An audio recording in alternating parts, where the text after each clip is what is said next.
ബലാത്സംഗ കേസിൽ നടൻ സിദ്ദിഖിന് മുൻകൂർ ജാമ്യമില്ല. സിദ്ദിഖിന്റെ ജാമ്യാപേക്ഷ ഹൈക്കോടതി തള്ളി. ഹേമ കമ്മിറ്റി റിപ്പോർട്ട് വന്ന ശേഷമാണ് ഇരയുടെ വെളിപ്പെടുത്തൽ ഉണ്ടായി എന്നതിൽ അവിശ്വസിക്കേണ്ട കാര്യമില്ലെന്ന് കോടതി നിരീക്ഷിച്ചു. കേസിലെ ആരോപണം ശരിയെങ്കിൽ പ്രഥമദൃഷ്ട്യാ കുറ്റകൃത്യം നിലനിൽക്കുമെന്നും ഗൌരവതരമായ കുറ്റമെന്നുമുള്ള പ്രോസിക്യൂഷന്റെ വാദം നിലനിൽക്കുമെന്നും കോടതി വ്യക്തമാക്കി. പരാതി നൽകാനുണ്ടായ കാലതാമസം ഒരു കുറ്റമായി കണക്കാക്കാനാവില്ലെന്നും ഇരയെ വ്യക്തിഹത്യ നടത്താൻ കഴിയില്ലെന്നും കോടതി പറഞ്ഞു. അതേസമയം മുൻകൂർ ജാമ്യമില്ലെന്ന വാർത്ത പുറത്തു വന്നതിനു ശേഷം സിദ്ദിഖ് ഒളിവിലാണ്. ഫോൺ സ്വിച്ച് ഓഫ് ആണ്. കൊച്ചി പടമുകളിലെ വീട്ടിലും സിദ്ദിഖില്ല. സിദ്ദിഖിന് വേണ്ടി അന്വേഷണ സംഘം ലുക്കൌട്ട് നോട്ടീസ് പുറപ്പെടുവിച്ചു. കേസ് രജിസ്റ്റർ ചെയ്ത മ്യൂസിയം പോലീസ് കൊച്ചിയിലേക്ക് തിരിച്ചിട്ടുണ്ട്. വിവരങ്ങളുമായി ബി വിനോദ് ചേരുന്നു. ഒപ്പം നവമി ദിനേശുമുണ്ട്. ആദ്യം നവമിയിലേക്ക്. നവമി, അവിടെ ചില ഹോട്ടലുകൾ കേന്ദ്രീകരിച്ച് സിദ്ദിഖ് അവിടെ ഉണ്ട് എന്ന സംശയത്തിന്റെ അടിസ്ഥാനത്തിൽ മാധ്യമങ്ങളൊക്കെ എത്തുകയും മറ്റും ചെയ്തിരുന്നു. നവമി, നെടുമ്പാശ്ശേരിയിലെ ഒരു ഹോട്ടലിൽ സിദ്ദിഖ് ഉണ്ട് എന്ന സംശയവും പ്രകടിപ്പിച്ചിരുന്നു. ഇപ്പോഴെന്താണ് നമുക്ക് ലഭിക്കുന്ന വിവരങ്ങൾ? സിദ്ദിഖിന്റെ അറസ്റ്റ് ഉടൻ ഉണ്ടാകുമെന്ന പ്രതീക്ഷയാണ്. പക്ഷേ മുൻകൂർ ജാമ്യം നിഷേധിച്ച് മണിക്കൂറുകൾ പിന്നിടുമ്പോഴും സിദ്ദിഖ് എവിടെയാണെന്ന് പോലും കണ്ടെത്താനാവാത്ത അവസ്ഥയിലാണോ അന്വേഷണ സംഘം? രേണുക, സിദ്ദിഖിന്റെ മുൻകൂർ ജാമ്യാപേക്ഷ തള്ളി എന്ന വാർത്ത പുറത്തു വന്നതിന് പിന്നാലെ സിദ്ദിഖിന്റെ വീടുകളിൽ കൊച്ചിയിൽ രണ്ട് വീടുകളാണ് സിദ്ദിഖിനുള്ളത്. ഒന്ന് പടമുകളിൽ അദ്ദേഹം താമസിക്കുന്ന വീട്. അവിടെ ഇന്ന് രാവിലെയും സിദ്ദിഖ് അവിടെ ഉണ്ടായിരുന്നു എന്നാണ് വിവരം. പക്ഷെ ആ വീട്ടിൽ സിദ്ദിഖില്ല. മറ്റൊരു വീട് ആലുവയിലുള്ളൊരു വീടാണ്. അവിടെയും സിദ്ദിഖ് ഇല്ല എന്നുള്ള വിവരമാണ് നമുക്ക് ലഭിക്കുന്നത്. അങ്ങനെയെങ്കിൽ എവിടെയാണ് സിദ്ദിഖ് എന്നൊരു ചോദ്യമാണ് ബാക്കിയാകുന്നത്. ഇതിനിടയിൽ തന്നെ നെടുമ്പാശ്ശേരിയിലെ ഒരു ഹോട്ടലിൽ സിദ്ദിഖ് ഉണ്ടെന്നുള്ളൊരു വിവരം ലഭിക്കുന്നുണ്ട്. ആ വിവരത്തെ തുടർന്ന് ന്യൂസ് 18 അടക്കമുള്ള സംഘങ്ങൾ അവിടേക്ക് എത്തിയെങ്കിലും സിദ്ദിഖ് അവിടെ ഇല്ല, അവിടെ എങ്ങും തന്നെ എത്തിയിട്ടില്ല എന്നുള്ളൊരു വിവരം നമുക്ക് അവിടെ നിന്ന് മനസ്സിലാകുന്നു. അങ്ങനെയാണെങ്കിൽ സിദ്ദിഖ് എവിടെയാണെന്നുള്ളൊരു ചോദ്യമാണ് ഇപ്പോഴും ബാക്കിയാകുന്നത്. മറ്റൊരു കാര്യം, സിദ്ദിഖിന്റെ അടുത്ത ബന്ധുക്കളുടെയും സിനിമയിലെ തന്നെ അടുത്ത സുഹൃത്തുക്കളുടെ വീടുകളിലടക്കം അന്വേഷണ സംഘം ഒരു പരിശോധന നടത്തി, അല്ലെങ്കിൽ അവരുടെ വീടുകളിലൊക്കെ ഒരു അന്വേഷണ സംഘത്തിന്റെ ഒരു നിരീക്ഷണം ഉണ്ടെന്നുള്ള വിവരമാണ് നമുക്ക് ഏറ്റവും ഒടുവിലായി ലഭ്യമാകുന്നത്. അങ്ങനെയാണെങ്കിൽ സിദ്ദിഖ് ഒളിവിലാണോ എന്നുള്ളൊരു സംശയമാണ് ഇവിടെ പ്രകടമാകുന്നത്. അറസ്റ്റ് ഭയന്നുകൊണ്ട് സിദ്ദിഖ് ഒളിവിൽ പോയിരിക്കുകയാണ്. അതോ അന്വേഷണ സംഘത്തിന് മാത്രം അറിയാമോ സിദ്ദിഖ് എവിടെയാണെന്ന് അറിയാമോ? അന്വേഷണ സംഘം ഏതെങ്കിലും വിധത്തിൽ സിദ്ദിഖ് രക്ഷപ്പെടുന്നതിന് വേണ്ടിയിട്ടുള്ള പഴുത് ഒരുക്കി നൽകുകയാണോ എന്നൊരു സംശയവും നമ്മളിവിടെ ഉന്നയിക്കേണ്ടിയിരിക്കുന്നു. കാരണം രാവിലെ 11 മണിക്ക് വന്ന വിധിയാണ്. അത് വിധി വന്ന് ഇപ്പോൾ മണിക്കൂറുകൾ പിന്നിട്ട് ഏകദേശം 5 മണിയായിട്ടും സിദ്ദിഖിനെ കേരള പോലീസിന് കണ്ടെത്താൻ കഴിഞ്ഞിട്ടില്ല.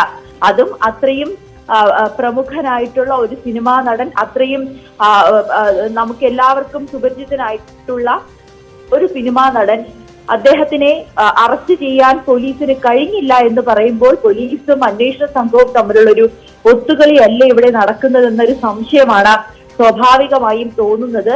കാരണം ഇതിനു മുൻപ് തന്നെ കൃത്യമായിട്ടുള്ള തെളിവുകൾ ശേഖരിച്ചിട്ട് പോലും അന്വേഷണ സംഘം സിദ്ദിഖിനെ ചോദ്യം ചെയ്യാനോ അല്ലെങ്കിൽ അറസ്റ്റിലേക്കോ ഒന്നും തന്നെ കടന്നില്ല. ആദ്യം ഹൈക്കോടതി ഇത് പരിഗണിക്കുമ്പോൾ പോലും കോടതി അറസ്റ്റ് ചെയ്യരുതെന്നുള്ളൊരു വാക്കാൽ പോലും പറഞ്ഞില്ല. പിന്നെയും അന്വേഷണ സംഘം ഈ ഹൈക്കോടതിയുടെ ഒരു വിധി വരാൻ കാത്തു നിൽക്കുന്ന ഒരു സാഹചര്യമാണ്. ഇതിനു മുൻപ് ഈ സമയങ്ങളിലൊക്കെ സിദ്ദിഖിന് ചിലപ്പോൾ തെളിവ് നശിപ്പിക്കാനുള്ള ഒരു സാഹചര്യം ഉണ്ടാകും, അല്ലെങ്കിൽ ഈ സാക്ഷികളെ സ്വാധീനിക്കേണ്ട ഒരു രീതിയിലേക്ക് സിദ്ദിഖ് കടന്നു കാണും. അതിനെല്ലാം അന്വേഷണ സംഘം വഴിയൊരുക്കുന്ന ഒരു രീതിയിലേക്കായിരുന്നു കടന്നിരിക്കുന്നത്. ഇപ്പോൾ രാവിലെ വിധി വന്ന് വൈകുന്നേരമായിട്ടും സിദ്ദിഖിനെ അന്വേഷണ സംഘത്തിന് അത്രയും പ്രമുഖനായിട്ടുള്ള ഒരു അഭിനേതാവിനെ, സിദ്ദിഖിനെ ഇപ്പോഴും അന്വേഷണ സംഘത്തിന് കണ്ടെത്താൻ കഴിഞ്ഞില്ല എന്ന് പറയുമ്പോൾ അതിലൊരു ദുരൂഹത തുടരുകയാണ്. സിദ്ദിഖിന് രക്ഷപ്പെടുന്നതിന് വേണ്ടിയിട്ടുള്ള ഒരു അവസരമാണോ അന്വേഷണ സംഘം ഒരുക്കി നൽകുന്നത്? അതോ ഇനി അന്വേഷണ സംഘവും സിദ്ദിഖും അവർ തമ്മിൽ സംസാരിച്ചതിന് ശേഷം മറ്റേതെങ്കിലും തരത്തിലുള്ള ഒരു കീഴടങ്ങലോ അറസ്റ്റിലേക്കോ ആണോ അന്വേഷണ സംഘം നീങ്ങുന്നത് എന്നൊരു സംശയം കൂടിയാണ് ഇവിടെ പ്രധാനമായും ഉയരുന്നത്. എന്തായാലും സിദ്ദിഖ് എവിടെയാണെന്ന ചോദ്യത്തിന് ഉത്തരം കണ്ടെത്താൻ കഴിഞ്ഞു. തീർച്ചയായും അറസ്റ്റ് അരുത് എന്ന് കോടതി ഒരു ഘട്ടത്തിലും ചൂണ്ടിക്കാണിക്കുന്ന ഒരു സാഹചര്യം ഉണ്ടായിരുന്നില്ല അന്വേഷണ സംഘത്തെ സംബന്ധിച്ച്. എപ്പോൾ വേണമെങ്കിലും അറസ്റ്റ് ചെയ്യാൻ പറ്റുന്ന ഒരു സാഹചര്യം ഉണ്ടായിരുന്നു. എന്നിട്ടും ഈ മുൻകൂർ ജാമ്യാപേക്ഷയിലെ വിധി വരാൻ കാത്തിരുന്നു എന്ന ഒരു കാര്യം അന്വേഷണ സംഘം ചെയ്തിട്ടുണ്ട്. അതിന് പിന്നാലെ ഇപ്പോൾ ഒളിവിൽ പോയിരിക്കുമ്പോൾ അന്വേഷണ സംഘത്തിന്റെ ഇതിനോടുള്ള സമീപനവും ചോദ്യം ചെയ്യപ്പെടുകയാണ് എന്ന സാഹചര്യമാണ് നവമി ദിനേശ് ഓർമ്മിപ്പിക്കുന്നത്. നമുക്കൊപ്പം വി വിനോദ് കൂടി ചേരുന്നു. വിനോദ്, ഈ ജാമ്യാപേക്ഷ പരിഗണിക്കുമ്പോൾ ഈ കേസിന്റെ ഒരു തീവ്രത കൂടി, അല്ലെങ്കിൽ മെറിറ്റിലേക്ക് കടന്നിട്ടില്ലെങ്കിൽ പോലും അതിന്റെ ഒരു സ്വഭാവം പരിഗണിക്കണം എന്ന് സുപ്രീം കോടതി ഉള്ളതുകൊണ്ട് തന്നെ ആ കാര്യങ്ങൾ ഈ ഹർജി തള്ളിക്കൊണ്ടുള്ള ഉത്തരവിൽ കോടതി ചൂണ്ടിക്കാട്ടുന്നുണ്ട്. അതിൽ വളരെ വ്യക്തമായി പറയുന്നുണ്ട്, ഈ ഇരയെ നിശബ്ദയാക്കാൻ ശ്രമം നടന്നു എന്ന തരത്തിലുള്ള ഇടപെടലുകൾ, കസ്റ്റഡിയിൽ ചോദ്യം ചെയ്യേണ്ടതിന്റെ പ്രോസിക്യൂഷൻ ആവശ്യം എന്തുകൊണ്ട് അംഗീകരിക്കുന്നു, തെളിവ് നശിപ്പിക്കാൻ സാധ്യതയുണ്ടെന്ന പ്രോസിക്യൂഷന്റെ വാദം, അതൊക്കെ അംഗീകരിച്ചുകൊണ്ടാണ് ഈ മുൻകൂർ ജാമ്യാപേക്ഷ തള്ളിയിരിക്കുന്നത്. കോടതി അങ്ങനെ കണ്ടെത്തിയ ആ നിലയിൽ ജാമ്യം തള്ളിയ ഒരു വ്യക്തിയെ അറസ്റ്റ് ചെയ്യാൻ അന്വേഷണ സംഘത്തിന് ഇനിയും കഴിഞ്ഞിട്ടില്ല. അതും സിദ്ദിഖിനെ പോലൊരു വ്യക്തി ഒളിവിലാണ് എന്ന് വരുന്ന സാഹചര്യത്തെ നമ്മൾ എങ്ങനെ കാണണം? അന്വേഷണ സംഘത്തിന്റെ സമീപനം ചോദ്യം ചെയ്യപ്പെടുന്ന തരത്തിലേക്ക് കാര്യങ്ങൾ നീങ്ങുന്നു. ഏറെ നേരം ഇങ്ങനെ ഇരുട്ടിൽ നിൽക്കാൻ സിദ്ദിഖിനെ സംബന്ധിച്ച് കഴിയുമോ? രേണുക, സംശയാസ്പദമായി തന്നെയാണ് ഇപ്പോൾ ഈ അന്വേഷണ സംഘത്തിന്റെ നടപടികൾ മാറുന്നത്. കാരണം മുൻകൂർ ജാമ്യം ഇന്ന് പരിഗണിക്കുമെന്നത് കൃത്യമായി അന്വേഷണ സംഘത്തിന് അറിയാവുന്നതാണ്. കാരണം ഈ ജാമ്യ ഹർജിയെ എതിർക്കുന്നത് പ്രോസിക്യൂഷനാണ്. സ്വാഭാവികമായും പോലീസും അതിന്റെ ഭാഗമാണ്. അങ്ങനെ ഒരു നിർണായകമായ ദിവസത്തിൽ സിദ്ദിഖിനെ ട്രാക്ക് ചെയ്യുക, സിദ്ദിഖിനെ ലൊക്കേറ്റ് ചെയ്യുക, എവിടെയാണ് ഈ പ്രതിസ്ഥാനത്തുള്ള ആൾ എന്ന് മനസ്സിലാക്കേണ്ടത് പോലീസിന്റെ ഉത്തരവാദിത്തമാണ്. പക്ഷെ ഇതുവരെ സിദ്ദിഖിനെ കണ്ടെത്താൻ പോലീസിന് കഴിഞ്ഞില്ല എന്ന് പറയുമ്പോൾ കേരള പോലീസ് ഒരു നടൻ മുങ്ങിയാൽ ആ നടന്റെ നടപടികൾക്ക് മുന്നിൽ മുട്ടുമടക്കുന്നു എന്നൊരു തോന്നൽ തന്നെയാണ് ഉണ്ടാക്കുന്നത്. അല്ലെങ്കിൽ ഒരു അറിയപ്പെടുന്ന വ്യക്തി അദ്ദേഹം അങ്ങനെ ഒളിവിൽ പോകുമ്പോൾ അത് കണ്ടെത്താൻ കഴിയാതെ പോലീസ് നാണം കെടുന്ന ഒരു നിലയിലേക്ക് തന്നെയാണ് ഇപ്പോൾ കാര്യങ്ങൾ പൊയ്ക്കൊണ്ടിരിക്കുന്നത്. മണിക്കൂറുകൾ പിന്നിടുകയാണ്. സിദ്ദിഖ് എവിടെയെന്ന് പോലും അന്വേഷണ സംഘത്തിന് വ്യക്തതയില്ല. സിദ്ദിഖിന്റെ ഫോൺ സ്വിച്ച്ഡ് ഓഫ് ആണ് എന്ന് പറയുമ്പോഴും ഇത്രയും വലിയൊരു പോലീസ് സന്നാഹത്തിന് എന്തുകൊണ്ട് ഈ നടനെ കണ്ടെത്താനും ട്രാക്ക് ചെയ്യാനും കഴിഞ്ഞില്ല എന്ന പ്രധാനപ്പെട്ട ഒരു ചോദ്യമാണ്. ഏതെങ്കിലും ഒരു അജ്ഞാത വ്യക്തിയോ അല്ലെങ്കിൽ പെട്ടെന്നൊരു കുറ്റകൃത്യം നടത്തി ഒരാൾ മുങ്ങുന്നത് പോലെയോ അല്ല.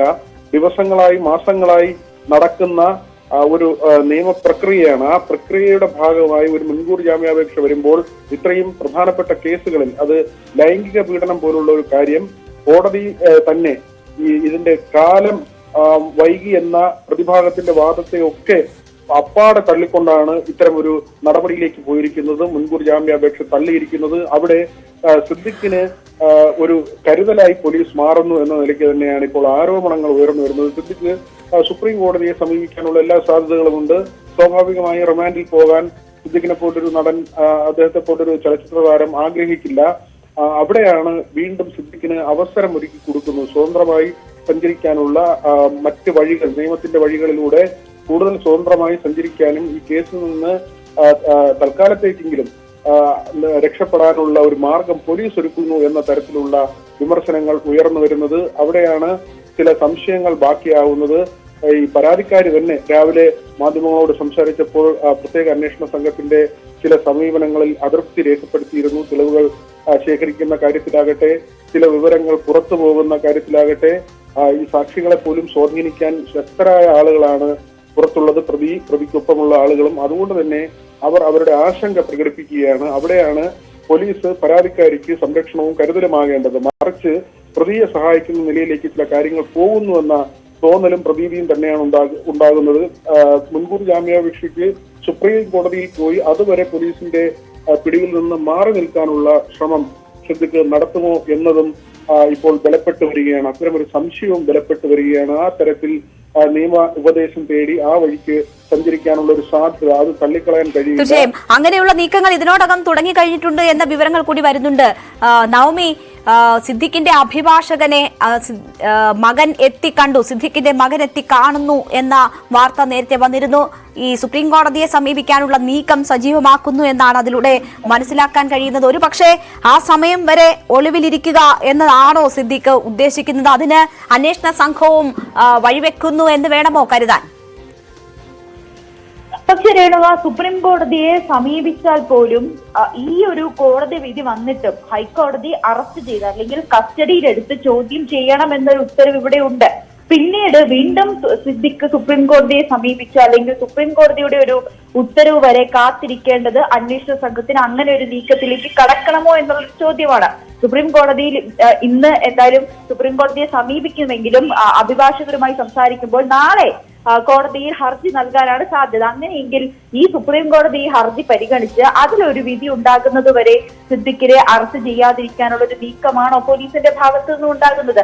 അങ്ങനെയെങ്കിൽ ഈ ഹൈക്കോടതിയുടെ ഈ ഒരു വിധി അതിൽ പോലീസ് നടപടി എടുക്കാത്തത് എന്തുകൊണ്ടാണ്? ഹൈക്കോടതി ഇന്ന് രാവിലെ ജാമ്യ ഹർജി തള്ളിക്കൊണ്ട് പറഞ്ഞത് കസ്റ്റഡിയിലെടുത്ത് ചോദ്യം ചെയ്യേണ്ടത് അനിവാര്യമാണെന്ന് കൂടി പറഞ്ഞിരിക്കുന്നു. എന്നിട്ടും അന്വേഷണ സംഘം എന്തുകൊണ്ടാണ് ഈ സിദ്ദിഖിന്റെ അഭിഭാഷകൻ അല്ലെങ്കിൽ സിദ്ദിഖ് സുപ്രീം കോടതിയെ സമീപിക്കുന്നത് വരെ കാത്തിരിക്കേണ്ടതിന്റെ ആവശ്യകത എന്താണ്? അപ്പോൾ സിദ്ദിഖ് എന്ന ഒരു വ്യക്തിയെ സംരക്ഷിക്കുന്ന ഒരു രീതിയിലേക്കല്ലേ അന്വേഷണ സംഘം നീങ്ങുന്നത് എന്നൊരു ചോദ്യമാണ് ഇവിടെ ഉയരുന്നത്. അങ്ങനെ സിദ്ദിഖിനെ സംരക്ഷിക്കുന്ന അല്ലെങ്കിൽ സിദ്ദിഖിനെ അറസ്റ്റ് ഒഴിവാക്കാൻ വേണ്ടിയിട്ടുള്ള ഒരു നടപടികളിലേക്ക് അന്വേഷണ സംഘം കടക്കുന്നു എന്ന് നമുക്ക് അനുമാനിക്കേണ്ടി വരും. പക്ഷേ നിലവിൽ അന്വേഷണ സംഘത്തിന് മുന്നിൽ ഹൈക്കോടതിയുടെ ഉത്തരവുണ്ട്. അറസ്റ്റ് ചെയ്യാമെന്ന് ഹൈക്കോടതി കൃത്യമായി പറയുന്നുണ്ട്. ഈ ഒരു സാഹചര്യത്തിൽ അറസ്റ്റ് ചെയ്യാതെ ഇങ്ങനെ ഒരു ഒളിച്ചുകളി അന്വേഷണ സംഘവും സിദ്ദിഖും നടത്തുന്നത് എന്തിനാണെന്ന് ഇപ്പോഴും മനസ്സിലാകുന്നില്ല. കൊച്ചിയിലെ സിദ്ദിഖിന്റെ 2 വീടുകളിലും സിദ്ദിഖ് ഇല്ല എന്ന് അന്വേഷണ സംഘം ഉറപ്പിച്ചു, അല്ലെങ്കിൽ മറ്റ് പോലീസ് ഉദ്യോഗസ്ഥർ ഉറപ്പിച്ചിട്ടുണ്ട്. സിദ്ദിഖ് ഉണ്ടാകുമെന്ന് പറഞ്ഞ നെടുമ്പാശ്ശേരിയിലെ 3 ഹോട്ടലുകളിലും കേന്ദ്രീകരിച്ചു. പക്ഷെ അവിടെയൊന്നും സിദ്ദിഖ് എത്തിയിട്ടില്ല എന്നാണ് അന്വേഷണ സംഘം വ്യക്തമാക്കുന്നത്. അങ്ങനെയെങ്കിൽ പിന്നീട് എവിടെയായിരിക്കും സിദ്ദിഖ്? കേരള പോലീസിന് കണ്ടുപിടിക്കാൻ കഴിയാത്ത രീതിയിലേക്ക് സിദ്ദിഖിനെ ഒളിച്ചിരിക്കാൻ സാധിക്കുമോ? അത് എത്രമാത്രം അത് പ്രായോഗികമാകുമെന്ന് ഇപ്പോഴും മനസ്സിലാകുന്നില്ല. അത് സിദ്ദിഖിനെ പോലെ ഇത്രയും ഒരു പ്രധാനപ്പെട്ട മലയാള സിനിമയിലെ പ്രധാനപ്പെട്ട ഒരു അഭിനേതാവ്, ഇത്രയും പരിചയമുള്ള സമൂഹത്തിന് വളരെ രീതിയിൽ പരിചയമുള്ള ഒരു വ്യക്തിക്ക് ഈ അന്വേഷണ സംഘത്തിന് അല്ലെങ്കിൽ കേരള പോലീസിനെ കാണാതെ ഒളിച്ചിരിക്കാൻ കഴിയുമോ എന്നത് ഒരു പ്രധാനപ്പെട്ട ചോദ്യമാണ്. മറ്റൊന്ന്, സിദ്ദിഖിന്റെ ഒളിച്ചിരിക്കൽ അത് അന്വേഷണ സംഘത്തിന്റെ അല്ലെങ്കിൽ കേരള പോലീസിന്റെ അറിവോടെ അല്ലേ എന്നും സംശയിക്കേണ്ടിയിരിക്കുന്നു. ഇത്രയും വൈകിയും സിദ്ദിഖിനെ അറസ്റ്റ് ചെയ്യാത്തൊരു സാഹചര്യത്തിലാണ് പൊതുസമൂഹത്തിൽ നിന്നും ഇത്രയുമേറെ ചോദ്യങ്ങൾ ഉയർന്നു വന്നുകൊണ്ടിരിക്കുന്നത്. കേരള പോലീസിന് എന്തുകൊണ്ട് സിദ്ദിഖിനെ ഇപ്പോഴും അറസ്റ്റ് ചെയ്യാൻ കഴിഞ്ഞിട്ടില്ല? രാവിലെ വരെ വീട്ടിലുണ്ടായിരുന്ന സിദ്ദിഖ് ഈ വിധി വന്നതിന് ശേഷം ഫോൺ സ്വിച്ച് ഓഫ് ചെയ്യുന്നു. പിന്നീട് എങ്ങോട്ടേക്കാണ് അപ്രത്യക്ഷമായത്? ഇത്രയും മണിക്കൂറുകൾ പിന്നിട്ട് 5 മണി കഴിയുന്നു, ഇപ്പോഴും സിദ്ദിഖിനെ കണ്ടെത്താൻ കഴിയുന്നില്ല എന്ന് പറയുമ്പോൾ അത് കേരള പോലീസിന്റെ ഒത്തുകളിയല്ലേ എന്നാണ് സംശയം. തീർച്ചയായും എന്തായാലും ആ സംശയം ബലപ്പെടുകയാണ്. നമുക്കറിയാം, ഹേമ കമ്മിറ്റി റിപ്പോർട്ടിന് പിന്നാലെ വന്ന തുടർന്ന് പറച്ചിലുകളെല്ലാം അന്വേഷിക്കുന്നത് SIT ആണ്. അതിനുശേഷം ഹേമ കമ്മിറ്റി റിപ്പോർട്ട് പൂഴ്ത്തിവെച്ചതുമായി ബന്ധപ്പെട്ടുള്ള കാര്യങ്ങൾ കോടതി പരിശോധിക്കുകയും അതിൽ മൊഴി നൽകാൻ തയ്യാറാകുന്നവരെ ആ കേസുകൾ കൂടി അന്വേഷിക്കണമെന്ന ഉത്തരവാദിത്വവും SIT ആണ് ഏൽപ്പിച്ചിരിക്കുന്നത്. ആ റിപ്പോർട്ട് പരിശോധിക്കാനും അതിൽ തുടർ നടപടികൾ സ്വീകരിക്കാനും SITയെ ചുമതലപ്പെടുത്തിയിരിക്കുന്ന സാഹചര്യവുമുണ്ട്. അവിടെയാണ് SIT തന്നെ സംശയനിഴലിലാകുന്ന തരത്തിൽ ഈ കേസിൽ ഒളിച്ചുകളി നടന്നിട്ടുണ്ടോ എന്ന സംശയം ബലപ്പെടുന്നത്. ഇന്ന് മുൻകൂർ ജാമ്യാപേക്ഷ പരിഗണിക്കാനിരിക്കെ ഇത് സിദ്ദിഖിൻ ഒളിവിൽ പോകുന്നതോ അല്ലെങ്കിൽ അറസ്റ്റ് ഒഴിവാക്കാൻ വേണ്ടി നടത്തുന്ന ശ്രമങ്ങളോ മുൻകൂട്ടി കാണാനോ അതിന് തടയിടാനോ SITക്ക് ആയില്ലേ എന്ന സംശയം ഉൾപ്പെടെ ഉണ്ടാവുകയാണ്. ആ രീതിയിൽ പ്രത്യേക അന്വേഷണ സംഘം പോലും സംശയനിഴലിലാകുന്നു ഈ കേസുമായി ബന്ധപ്പെട്ട് എന്നതാണ് ചൂണ്ടിക്കാണിക്കപ്പെടുന്നത്. വലിയ രീതിയിലുള്ള വിമർശനം ആ നിലയിൽ ഉയരുകയും ചെയ്യുന്നു. VV വിനോദ് തുടരുന്നുണ്ട്. വിനോദ്, ഈ മുൻകൂർ ജാമ്യാപേക്ഷ പരിഗണിക്കുമ്പോൾ കോടതി പറഞ്ഞിട്ടുള്ള കാര്യങ്ങൾ അതീവ ഗൗരവതരമാണ്. ഈ സംഭവം എന്നതാണ് കസ്റ്റഡിയിലെടുക്കുകയും ചോദ്യം ചെയ്യുകയും ചെയ്യേണ്ടതിന്റെ ആവശ്യകത അതിൽ ചൂണ്ടിക്കാട്ടുന്നുണ്ട്. ലൈംഗിക ശേഷി പരിശോധിക്കേണ്ട സാഹചര്യം ഉണ്ട് എന്നത് കോടതി ചൂണ്ടിക്കാട്ടുന്നുണ്ട്. അങ്ങനെ പ്രോസിക്യൂഷൻ പറഞ്ഞ കാര്യങ്ങളെല്ലാം അംഗീകരിച്ചുകൊണ്ടാണ് ജാമ്യാപേക്ഷ തള്ളുന്നത്. അതിനുള്ള സാഹചര്യം ഒരുങ്ങണമെന്ന് കോടതി നിർദ്ദേശിക്കുന്നത്. അവിടെ അത് സാധ്യമാകുന്നില്ല എന്ന് വരുമ്പോൾ അത് ഈ കേസിനെയും ബാധിക്കുന്ന ഒരു സാഹചര്യം ഉണ്ടാക്കുമോ? ഇതിനോടകം ഈ ഇലക്ട്രോണിക് തെളിവുകൾ ഒക്കെ നഷ്ടപ്പെട്ടത് FIR രജിസ്റ്റർ ചെയ്തതിനു ശേഷമാണ് എന്ന തരത്തിലുള്ള ആരോപണങ്ങൾ കൂടി ഈ കേസുമായി ബന്ധപ്പെട്ട് ഉയരുന്ന ഒരു സാഹചര്യമുണ്ട്. അങ്ങനെയാണെങ്കിൽ ഇരയ്ക്ക് നീതി കിട്ടാൻ ഇടയാക്കുന്ന സാഹചര്യങ്ങൾ നഷ്ടപ്പെടുന്നു, അല്ലെങ്കിൽ അതിന് അന്വേഷണ സംഘവും കൂട്ടുനിൽക്കുന്നു എന്ന ഒരു പഴി കൂടി കേൾക്കേണ്ടി വരില്ല അന്വേഷണ സംഘം? പലവിധ ആരോപണങ്ങളാണ് ഈ ഘട്ടത്തിൽ ഉയർന്നു വരുന്നത്. ഇതിൽ ഒറ്റ നോട്ടത്തിൽ മനസ്സിലാകുന്നത് ഇന്നത്തെ മുൻകൂർ ജാമ്യാപേക്ഷയുമായി ബന്ധപ്പെട്ട് അന്വേഷണ സംഘം വരുത്തിയ വീഴ്ചയാണ്. മറ്റു കാര്യങ്ങൾ 2016 നടന്ന ഒരു സംഭവമാണ്. ഇലക്ട്രോണിക്സ് തെളിവുകളുടെ കാര്യത്തിലും മറ്റു കാര്യങ്ങളിലും ഒക്കെയും തെളിവുകൾ ഇത്രയും വർഷമാകുമ്പോൾ സ്വാഭാവികമായും തെളിവുകൾ നശിപ്പിക്കാനാണെങ്കിൽ നേരത്തെ തന്നെ ഈ പെൺകുട്ടി ആരോപണം ഉന്നയിച്ചിട്ടുള്ളതാണ്. അങ്ങനെയെങ്കിൽ ആ അപകടം ഉണ്ടെങ്കിൽ, അങ്ങനെ ഒരു അപകട സാധ്യത മുന്നിൽ കണ്ടെങ്കിൽ, സിദ്ദിഖ് കുറ്റം ചെയ്തിട്ടുണ്ടെങ്കിൽ ഇതിനു മുൻപ് തന്നെ ആ തെളിവുകൾ നശിപ്പിക്കാനുള്ള സാധ്യതയുണ്ട്. ഏതായിരുന്നാലും അന്വേഷണ സംഘത്തിന്റെ ഭാഗത്തു നിന്ന് ഉണ്ടായ ഒരു അലംഭാവം. പക്ഷെ ആ ഘട്ടത്തിലൊന്നും FIR ഇട്ട് ഒരു അന്വേഷണത്തിലേക്ക് കാര്യങ്ങൾ നീങ്ങിയില്ല. പരാതിക്കാരിയുടെ തുറന്നു പറച്ചിലിൽ അതൊക്കെ അവസാനിക്കുന്ന ഒരു സാഹചര്യമായിരുന്നല്ലോ വിനോദ്. ഇവിടെ FIR ഇട്ടതിന് ശേഷം ആ തെളിവുകൾ നഷ്ടപ്പെടുന്നു എന്ന സാഹചര്യമാണ് ചൂണ്ടിക്കാട്ടപ്പെടുന്നത്. തീർച്ചയായും അത്തരം കാര്യങ്ങളാണ് പരിശോധിക്കപ്പെടേണ്ടത്. കാരണം ഒന്നിൽ കൂടുതൽ തവണ സോഷ്യൽ മീഡിയയിലൂടെ യുവതിയുടെ വെളിപ്പെടുത്തലുകൾ ഉണ്ടായിട്ടുണ്ട്. സ്വാഭാവികമായും സിദ്ദിഖിനെ പോലൊരാൾ ഇതിന്റെ ഒരു അപകട സാധ്യത മുന്നിൽ കണ്ടുകൊണ്ട് തന്നെ ആ സമയത്ത് തെളിവുകൾ ഉണ്ടെങ്കിൽ അതിനുള്ള നീക്കങ്ങൾ ആരംഭിച്ചിരിക്കാം. മറ്റൊരു കാര്യം, ഇപ്പോഴാണ് ഹേമ കമ്മിറ്റി റിപ്പോർട്ടിന് ശേഷമാണ് ഇത്തരം വെളിപ്പെടുത്തലുകൾ വന്നപ്പോൾ അതിലൊരു സ്പെഷ്യൽ ഇൻവെസ്റ്റിഗേഷൻ ടീമിനെ തന്നെ നിയോഗിച്ച് കേസുകൾ രജിസ്റ്റർ ചെയ്യുന്ന നിലയിലേക്ക് കാര്യങ്ങൾ പോയത്. ഒറ്റപ്പെട്ടുള്ള ചില വെളിപ്പെടുത്തലുകൾ നേരത്തെ ഉണ്ടായപ്പോൾ അത്തരം കാര്യങ്ങളിൽ ഈ രണ്ട് കാര്യങ്ങളും, അതായത് പോലീസ് സ്വമേധയാ കേസെടുക്കുന്ന നിലയുണ്ടായില്ല, പരാതികൾ ഏതെങ്കിലും സ്റ്റേഷനിൽ എത്തുന്ന നിലയും ഉണ്ടായിരുന്നില്ല. മറിച്ച് ഈ വെളിപ്പെടുത്തലുകളിൽ തന്നെ FIR രജിസ്റ്റർ ചെയ്യാനുള്ള തീരുമാനത്തിലേക്ക് സർക്കാർ പോവുകയായിരുന്നു. വെളിപ്പെടുത്തൽ നടത്തിയവരുമായി ബന്ധപ്പെടുന്നതിന് ഈ പ്രത്യേക സംഘത്തെ രൂപീകരിക്കുകയും അതിൽ തന്നെ ഉന്നതരായ 4 IPS വനിതാ ഉദ്യോഗസ്ഥരെ നിയോഗിക്കുകയും ചെയ്തു. കേസുമായി പോകാൻ താല്പര്യമുള്ളവർക്ക് ആ നിലയ്ക്ക് അന്വേഷണ സംഘത്തെ സമീപിക്കുകയോ അല്ലെങ്കിൽ അന്വേഷണ സംഘം ബന്ധപ്പെടുമ്പോൾ അവർക്ക് ഈ ഉന്നയിച്ച കാര്യങ്ങൾ വീണ്ടും മൊഴിയായി നൽകുകയും ചെയ്യാനുള്ള ഒരു അവസരമാണ് ഉണ്ടായത്. ആ പരാതികൾ എന്നതിനപ്പുറത്തേക്ക് ഇപ്പോഴത്തെ ഒരു സാഹചര്യം നോക്കിയാൽ അന്വേഷണ സംഘത്തിന്റെ കയ്യിലേക്ക് ഹേമ കമ്മിറ്റി റിപ്പോർട്ട് ആകെ എത്തിയിരിക്കുകയാണ്. ഇതിനു വേണ്ടി അല്ല യഥാർത്ഥത്തിൽ ഈ അന്വേഷണ സംഘം രൂപീകരിച്ചത് പോലും. പരാതി പറഞ്ഞ ആളുകളുടെ മൊഴി രേഖപ്പെടുത്തി പ്രത്യേകം FIR ഇട്ട് മുന്നോട്ട് പോകുന്നതിന് വേണ്ടിയാണ്. എന്നാൽ ഇപ്പോൾ ഈ റിപ്പോർട്ടിൽ തന്നെ വിപുലമായ അന്വേഷണം നടത്തേണ്ട നിലയിലേക്ക് അന്വേഷണ സംഘം എത്തിയിരിക്കുന്നു. അതിന്റെ ഉത്തരവാദിത്വം അവരിലേക്ക് നിക്ഷിപ്തമായിരിക്കുന്നു. അവിടെയാണ് ഇത്തരത്തിലൊരു അലംഭാവം, ഗുരുതരമായ അലംഭാവം അന്വേഷണ സംഘത്തിന്റെ ഭാഗത്തു നിന്ന് ഉണ്ടായി എന്ന വിമർശനം ഉയർന്നു വരുന്നതും സിദ്ദിഖിനെ സഹായിക്കുന്ന നിലയിലേക്ക് കാര്യങ്ങൾ കൊണ്ടെത്തിച്ചു എന്ന നിലയ്ക്ക്. കാരണം മുൻകൂർ ജാമ്യാപേക്ഷ കാര്യം പരിഗണിക്കുമ്പോൾ എന്തുകൊണ്ട് ഇത്തരമൊരു അറസ്റ്റ് മുൻകൂട്ടി കണ്ടില്ല? ജാമ്യാപേക്ഷ തള്ളിയാൽ അറസ്റ്റിലേക്ക് പോകേണ്ടി വരുമെന്നത് സ്വാഭാവികമായുള്ള ഒരു നടപടിക്രമമാണ്. ആ നടപടിക്രമം മുന്നിൽ കണ്ട് സിദ്ദിഖ് എവിടെ എന്ന് കൃത്യമായി ലൊക്കേറ്റ് ചെയ്യാൻ അന്വേഷണ സംഘത്തിന് കഴിഞ്ഞില്ല എന്നത് തന്നെയാണ്. മറ്റ് ചില അറസ്റ്റുകൾ നമ്മൾ പരിശോധിക്കുമ്പോൾ ഈ സമീപകാലത്തുണ്ടായ അറസ്റ്റുകൾ, രാഹുൽ മാങ്കൂട്ടത്ത് വീട് വളഞ്ഞ് അറസ്റ്റ് ചെയ്യുന്നു, PC ജോർജിനെ വീട്ടിൽ നിന്ന് അറസ്റ്റ് ചെയ്യുന്നു. പക്ഷേ പീഡനക്കേസിൽ പ്രതിയായ സിദ്ദിഖ് എവിടെയെന്ന് അന്വേഷണ സംഘത്തിന് അറിയില്ല. അവിടെയാണ് ചില സംശയങ്ങൾ ഉയരുന്നത്. എല്ലാ കേസിലും ഒരുപോലെയാണോ പോലീസ് പ്രവർത്തിക്കുന്നതെന്ന ചോദ്യം വരുന്നത്. സിദ്ദിഖ് സുപ്രീം കോടതിയിലേക്ക് പോയാൽ, ആ ഹർജിയിൽ തീർപ്പാകുന്നത് വരെ സിദ്ദിഖ് ഒളിവിൽ പോയാൽ അത് കേരള പോലീസിന് ക്ഷീണമാണ്, നാണമാണ്, അപമാനമാണ്. ആ കാര്യമാണ് നമുക്കിപ്പോൾ പറയാൻ കഴിയുക. തീർച്ചയായും. എന്തായാലും സിദ്ദിഖ് എവിടെ എന്ന ചോദ്യം ഉയരുന്നു. എത്ര നേരം ഇതുപോലെ ഇരുട്ടിൽ തുടരാൻ സിദ്ദിഖിന് കഴിയുമെന്ന ചോദ്യം ഉയരുന്നുണ്ട്. SITയുടെ അടുത്ത നീക്കം എന്ത് എന്ന് എല്ലാവരും കാത്തിരിക്കുന്നു.